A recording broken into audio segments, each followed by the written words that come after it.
Hey guys, here to show you how to use Canvas. I know some of you may be thinking, Swallow, I already know how to use Canvas, but for this class, we have to make sure you know a couple of things. So I'm gonna see if I can record this in student view so you can see exactly what it looks like for you instead of what it looks like for me. Here we are on the home page of the Canvas. You can see that this is where the daily check-ins can you can access them from here. You can also see that if this is Friday, the end of the week, here's your weekly rehearsal evaluations. And this button will get you right to my website. Down here at the bottom, it tells you what unit and what lesson that we are on. That way, that you don't have to be on that level. You could be ahead of it or you could be behind it, but that's what on track is. And then a reminder that, if you have questions, probably best to ask me. So it does, the one thing you do have to remember, I know that a lot of students in Canvas want to go only to their to-do page. They never even go into the class Canvas page setup. That is really very not bright.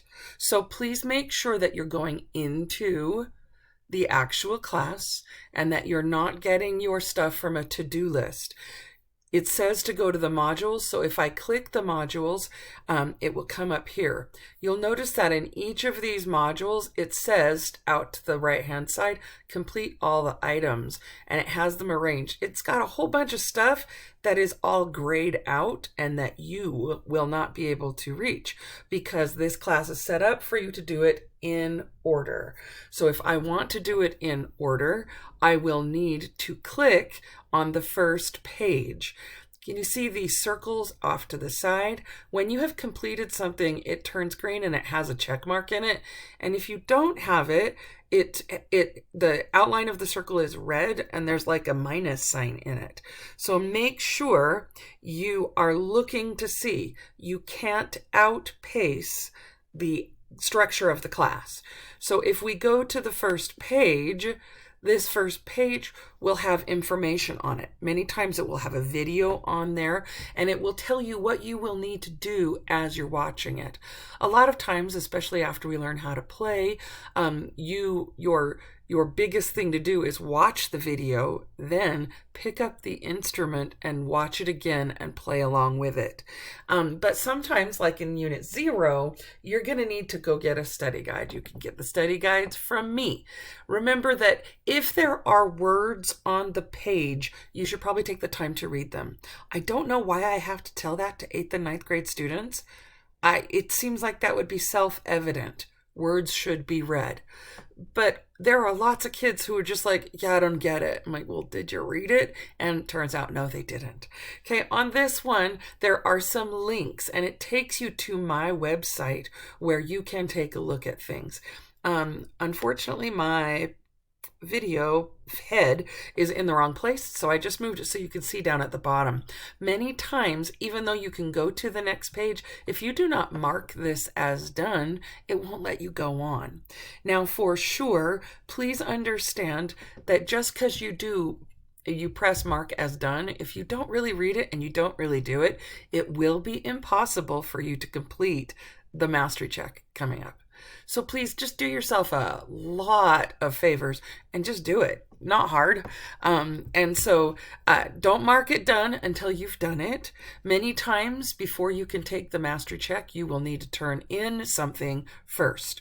So if there is an accompanying study guide that you have to get from me, you must return that in and have it finished before you can actually take the mastery check.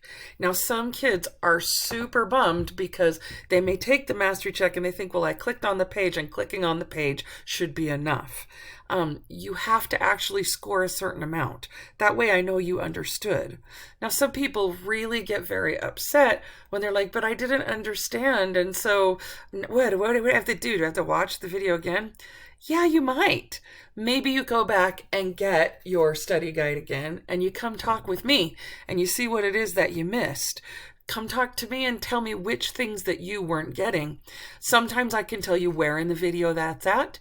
Sometimes that way you can fast forward through and find what you need to.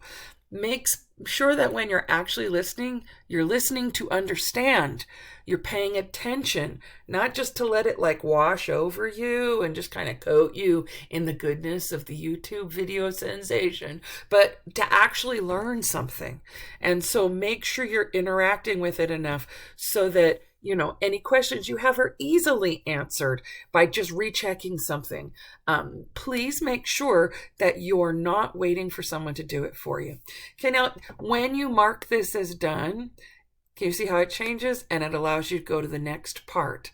Like I said, sometimes this next part is you making a video. Sometimes it's you filling out some questions. Like this one is questions, right? Sometimes it's you playing something with someone else and then you both coming and showing me. There are lots of ways you can show me that you've mastered what's on the video. So make sure you're reading intently so you know what you're going to need to do. All right. If you're having problems, please come talk to me. Now you'll notice that there is no time limit and no due date, but if you don't get going and you don't get things done in a timely fashion, then you're going to get behind. And getting behind means you have to take extra time, maybe even time outside of class, to be able to do that.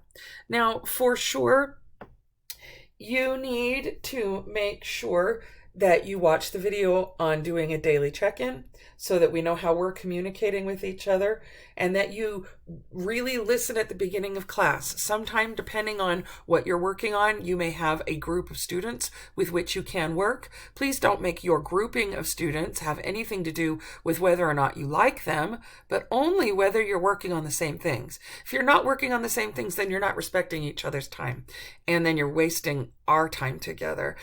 Respect the time and the process. Respect that we're here to learn. Respect that you can do that and that you shouldn't stop anybody else.